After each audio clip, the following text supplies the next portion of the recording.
नमस्कार बच्चों, हिंदी की 10वीं कक्षा में आपका स्वागत है। हमने प्रथम कविता सीखी।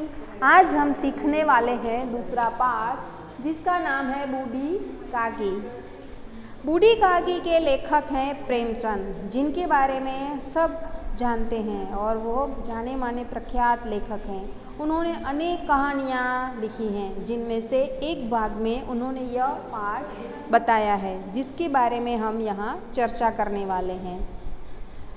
इस पाठ में बताया गया है कि वृद्ध व्यक्ति जब लाचार होता है और अपनी सारी संपत्ति लाचारीवश किसी और को दे देता है और वह खुद उसके ऊपर निर्भर हो जाता है, तो कैसी दयनीय हालत होती है, तो उनकी मनोस्थिति क्या होती है, आज हम इस चैप्टर में सीखने वाले हैं। यहाँ पर मैंने मुद्दे लिखे हैं, उसी हिसाब से हम पाठ को समझेंगे।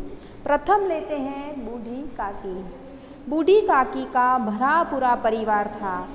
पति, बेटे सभी अचानक मृत्यु उनकी हो गई और बूढ़ी काकी अकेली हो गई। अब बूढ़ी काकी के पास उनका अकेला भतीजा था। अब लाचारीवश बूढ़ी काकी ने अपनी सारी संपत्ति उस भतीजे को, जिसका नाम था बुद्धिराम, उनको दे दी। और बुद्धिराम ने कई वादे किए कि मैं आपके लिए ये करूँगा, मैं आपके लिए वो करूँगा, लेकिन आगे एक भी वादा पूरा नहीं हुआ। बूढ़ी काकी ने सारी संपत्ति उनको लिख दी। अब बूढ़ी काकी बुद्धिराम और उसकी पत्नी, जिसका नाम था रूपा, उनके साथ रहती है और उनकी आश्रित, मतलब जैसा वो करने को कहते हैं वैसा ही वो करती है।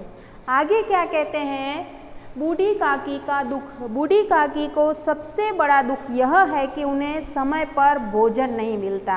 अब ज़्यादातर व्यक्ति जब बूढ़ा हो जाता है तो उन्हें समय पर भोजन मिलना आवश्यक होता है, लेकिन यहाँ बूढ़ी काकी की रसेंद्रियाँ, मतलब उनका स्वाद, जीभ का स्वाद कुछ ज़्यादा ही तेज था, इसीलिए उन्हें खाने की इच्छा कुछ ज़्यादा ही होती थी। और उनका सबसे बड़ा यह दुख था कि वह समय पर उन्हें भोजन नहीं मिलता था। और दूसरा दुख यह था कि बुद्धिराम के दो बेटे थे, वह बूढ़ी काकी का मजाक उड़ाते, उन्हें चीटियाँ भरते और उन पर कुल्ला कर जाते। इसीलिए बूढ़ी काकी ज़ोर ज़ोर से रोती थी, लेकिन इस पर किसी का ध्यान नहीं जाता था।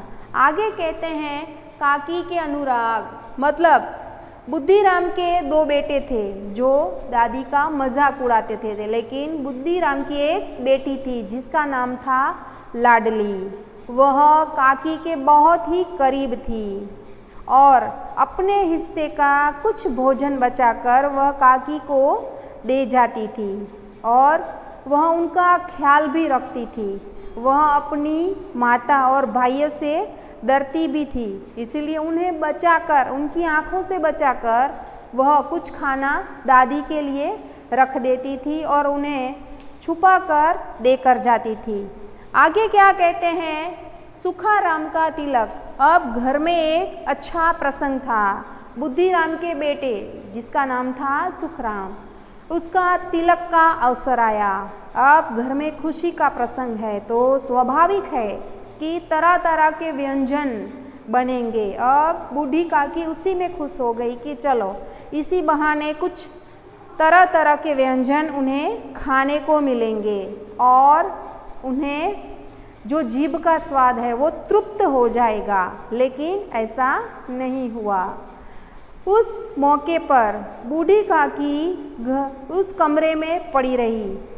बाहर व्यंजन बन रहे थे, उनकी अच्छी अच्छी व्यंजनों की अच्छी अच्छी खुशबू बूढ़ी काकी तक पहुंच रही थी, लेकिन बूढ़ी काकी बाहर जा नहीं सकती थी।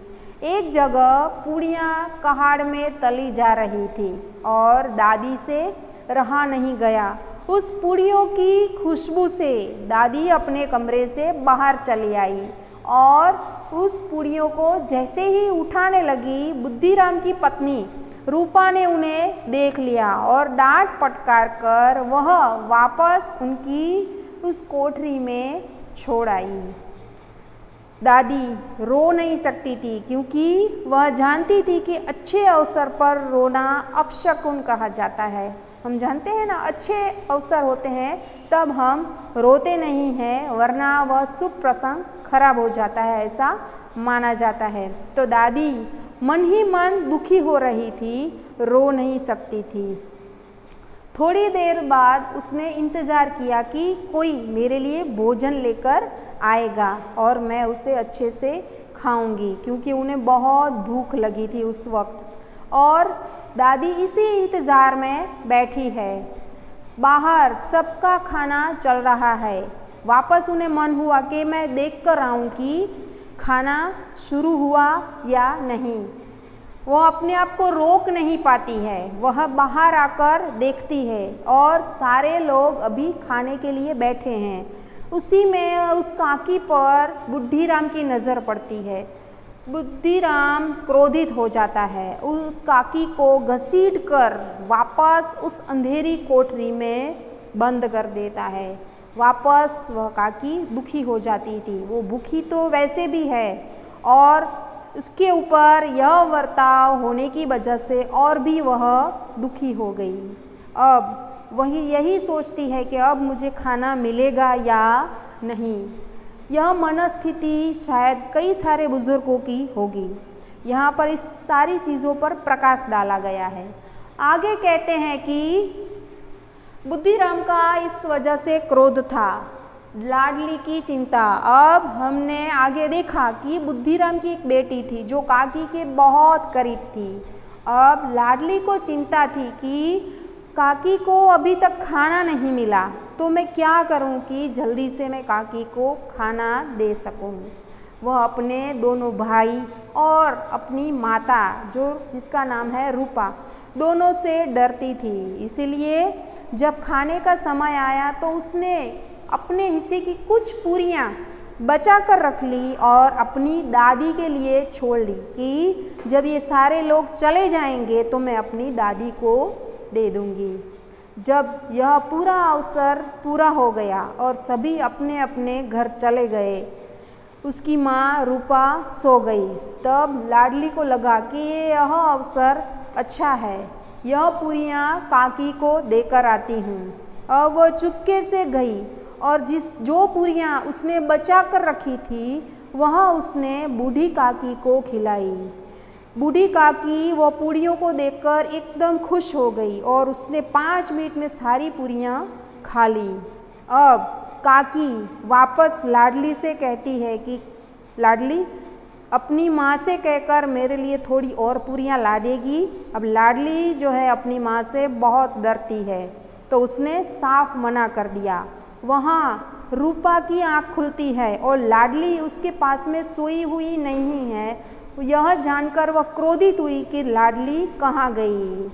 अब यहाँ पर लाडली ने मना किया कि मैं दूसरी पूरियाँ नहीं ला सकती, अभी काकी को तो और भूख लगी है।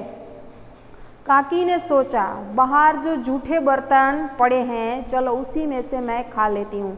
अब वो रेंगती हुई लाडली के साथ कमरे से बाहर आई, जहाँ पर जूठे बर्तन, जूठे व्यंजन रखे जाते हैं। वहाँ पर वह जूठी पूरियाँ और जूठे व्यंजन उसमें से चाट कर उठाकर खा लेती है।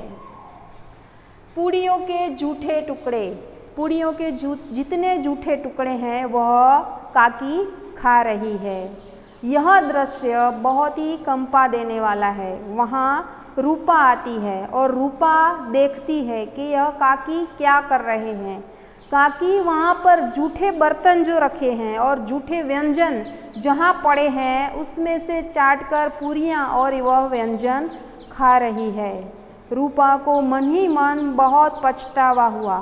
वह सोचती है कि ये मैंने क्या कर दिया, काकी को अभी तक मैंने खाना नहीं दिया। वो जल्दी से भंडारे की तरफ जाती है। उसने भंडारा खुलवाया और एक थाली में जितने व्यंजन बनाए थे वो सारे व्यंजन परोसकर काकी के लिए ले आती है।